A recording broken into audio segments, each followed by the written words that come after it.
যখন লাগে তখন টাকশাল, আর যখন লাগে না ভালো তখন বাকশাল। এখন ওনারা যেটা বলছেন বলতে পারেন, যৌক্তিকভাবে তাদের সংসদে এটা বলতে হবে। ওয়াকআউট করে বের হয়ে গেলে কি আসে যায়?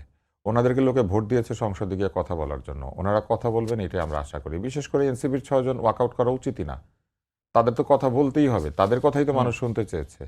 তারা ওই গড্ডলিকা প্রবাহের মতো বড় গড্ডল দলটার সাথে পেছন পেছন তারাও গড্ডল হয়ে বেরিয়ে যাচ্ছেন। এটা হলে তো হবে না। এই গড্ডলিকা প্রবাহে তারা কেন গা শুধুমাত্র ভাসাচ্ছেন? একটি তারা তো বলেছিলেন একটি নির্বাচনের অধ্যাদেশে আগে, এনসিপি মনে হয় জামাতের। না তারা তো নির্বাচনের আগে বলেছিলেন এটা আদর্শিক ঐক্য না, এটা ভোটের ঐক্য।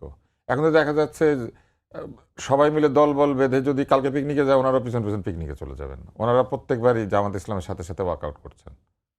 তো আমার কাছে মনে হয় যে এগুলো বাদ দিয়ে সংসদে কনস্ট্রাকটিভ আলোচনা করা উচিত। এমনকি তারা যদি চান একটা জনসভা করেন, জনসভা করে সেইখানে তারা জনগণকে বুঝিয়ে বলেন সরকার কোথায় কোথায় বাকশাল হয়ে যাচ্ছে।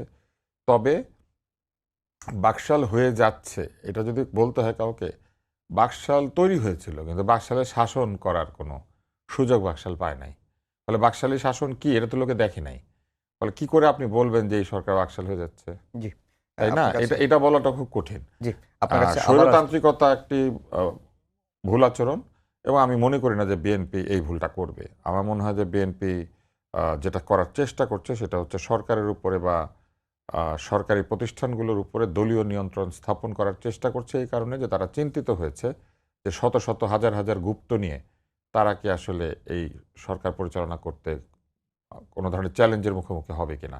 এই কারণে তারা মূলত নিয়োগের চাইতে বরখাস্ত করার ক্ষমতাটা আমার ধারণা যে এনজয় করার চেষ্টা করছে। কেননা বহু লোককে তাদের বরখাস্ত করতে হবে।